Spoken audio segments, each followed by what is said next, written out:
James, can you explain the role of earnest money in a transaction?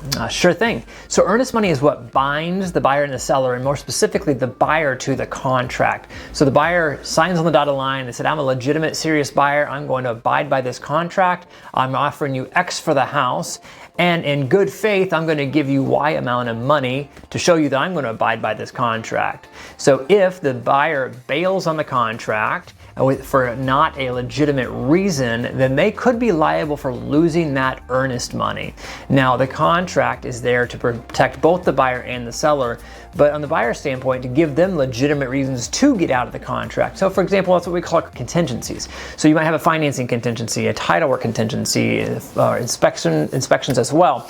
So as long as the buyer abides by the contract, the earnest money will go right towards their down payment, towards their purchase price. But again, if they choose to bail on the agreement, they could be liable for losing that earnest money.